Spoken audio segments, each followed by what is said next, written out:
कश्मीर में होगी 370 की वापसी। क्या बंद हो जाएगा जम्मू कश्मीर के मंदिरों का जीर्णोद्धार?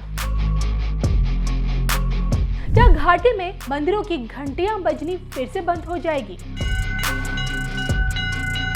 क्या वादियों से शंखों की आवाज सुनाई देनी बंद हो जाएगी? देखिए सिर्फ धर्म ज्ञान पर। नमस्कार, मैं हूं आपके साथ कविता राणा।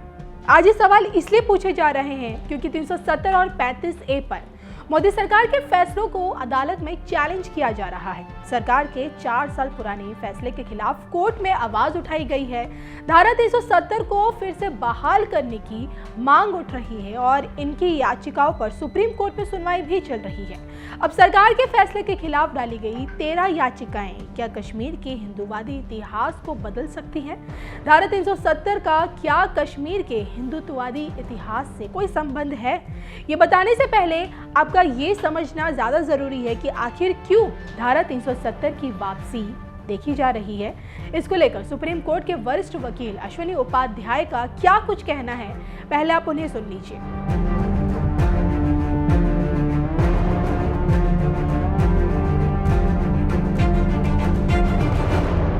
आर्टिकल 370 और आर्टिकल 35A के मामले पे आज सुप्रीम कोर्ट में सुनवाई हुई। कुल 23 याचिका है, 23 याचिका, जिसमें से 10 याचिका हम लोगों की है, जो हम लोग कह रहे हैं कि आर्टिकल 370 खत्म होना चाहिए, आर्टिकल 35A खत्म होना चाहिए। और ये याचिकाएं हमारी बहुत पहले से चल रही थी।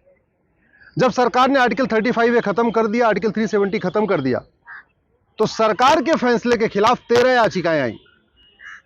उसमें शाह फैजल की भी है और अलग पॉलिटिशियंस की है, कश्मीर से कुछ लोगों की है, कुछ लोग दिल्ली से भी हैं।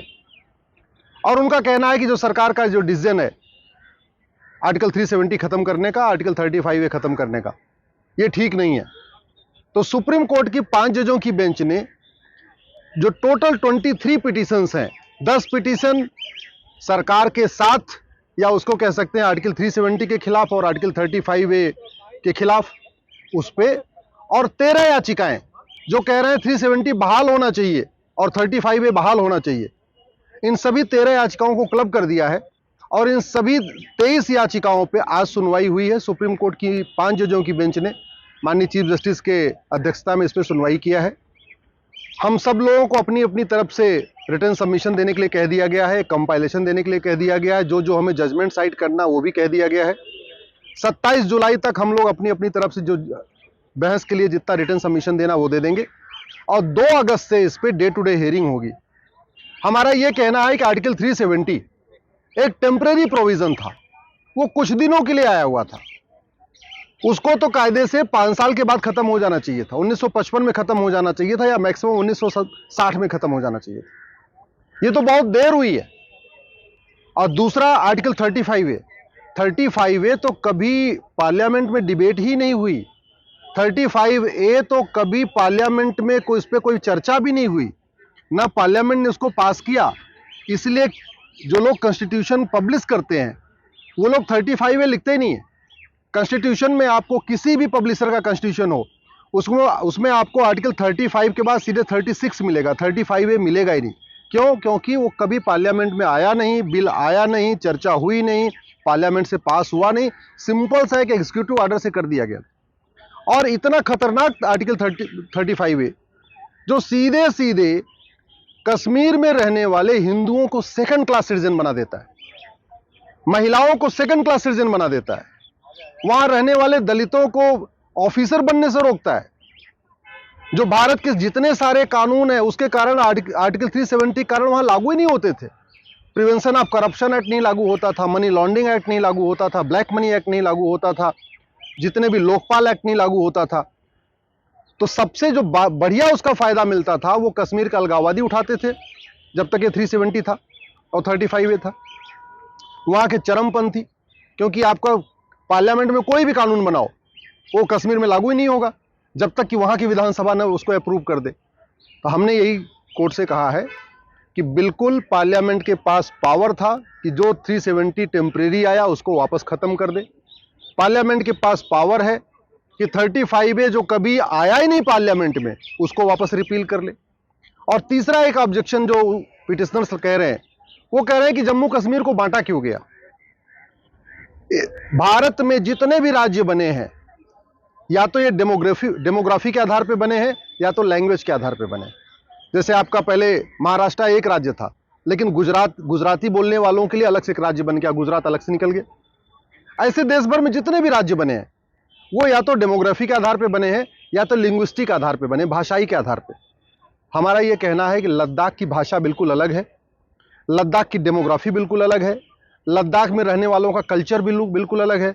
तो लद्दाख को यूनियन टेरिटरी बनाना बिल्कुल जायज़ है, इसमें कोई इलीगैलिटी नहीं है। और सुप्रीम कोर्ट इस मामले में इंटरफेयर भी नहीं कर सकता, क्योंकि ये पॉलिसी मैटर है, ये पार्लियामेंट का इश्यू है। पार्लियामेंट ने डिसाइड किया है कि हाँ, जम्मू कश्मीर को में से एक लद्दाख को निकाल के उसको यूनियन टेरिटरी बना दिया जाएगा। बाकी आगे की जो फर्दर हियरिंग होनी है वो तो 2 अगस्त से शुरू होगी। आगे और जो दलीलें आएंगी वो तो 2 अगस्त के बाद पता चलेंगी। लेकिन प्राइमा फेसाई हमारा मानना है कि आर्टिकल 370 जब खत्म हो गया, उसको बहाल करने की मांग करने वाली जितनी याचिकाएं हैं ये मेंटेनेबल नहीं है, ये खत्म होनी चाहिए। आर्टिकल 35A पास्ट हो चुका है, इसलिए उसको बहाल करने की मांग वाली जितनी पिटीशन है ये डिसमिस होनी चाहिए। जम्मू कश्मीर में से लद्दाख एक यूनियन टेरिटरी बन चुका है, इसलिए उस फैसले के खिलाफ जो पिटीशन है वो डिसमिस होनी चाहिए। और सबसे अच्छी बात यह है कि जब से भारत में एक देश एक संविधान लागू हुआ है, जब से 370 हटा है, तब से कश्मीर में अलगाववाद भी कम हुआ है, कट्टरवाद भी कम हुआ है, मजहबी उन्माद भी कम हुआ है, जिहाद भी कम हुआ है, पत्थरबाजी भी कम हुई है, आतंकवाद की घटनाएं भी कम हुई हैं और डेवलपमेंट बढ़ा है। टूरिस्ट आ रहे हैं, स्कूल खुल रहे हैं, कॉलेज खुल रहे हैं, वहाँ पे शॉपिंग मॉल खुलने लग गए हैं, वहाँ पे जो बिजनेस व्यापार पहले बंद पड़ा हुआ था वो शुरू हो चुका है। तो इसलिए जो पोस्ट 370 इशू है, यानी 2019 के बाद जो डेवलपमेंट हुआ, उसको देखते हुए भी सुप्रीम कोर्ट को इन याचिकाओं को खारिज कर देना चाहिए, जो दोबारा से आर्टिकल 370 और 35A बहाली की मांग कर रहे हैं। अब देखिए ना, बीते 4 सालों में जब से कश्मीर 370 की बेड़ियों से आज़ाद हुआ, तभी से प्रदेश में अलगाववाद से लेकर जिहाद, पत्थरबाजी, उन्माद, आतंकवादी घटनाओं में काफ़ी ज़्यादा कमी देखी गई।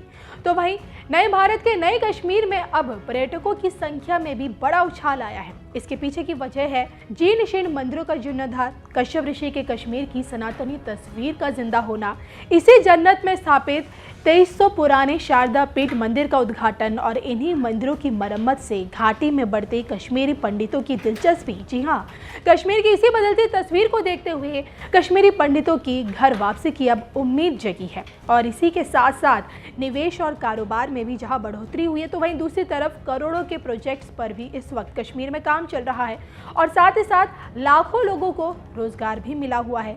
और ऐसे में अगर 370 की वापसी होती है तो फिर से देखिए, जम्मू कश्मीर अलग थलग हो जाएगा भारत से, फिर से आतंक का केंद्र बन जाएगा। आतंक के बीच जम्मू कश्मीर में प्राचीन मंदिरों की हालत फिर से पहले जैसी एकदम जर्जर हो जाएगी। फिर से सैलानियों के आने पर यहाँ पूरी तरह से रोक लग जाएगी और जब पर्यटक ही नहीं आएगा जम्मू कश्मीर में तो फिर बेरोजगारी दोबारा आ जाएगी। और ऐसे में क्या 370 के हटाए जाने पर जो याचिकाएं डाली गई हैं, क्या उस पर वाकई में सुनवाई होनी चाहिए सुप्रीम कोर्ट में? इस पर आप लोगों की क्या राय है, कमेंट करके बताइएगा ज़रूर।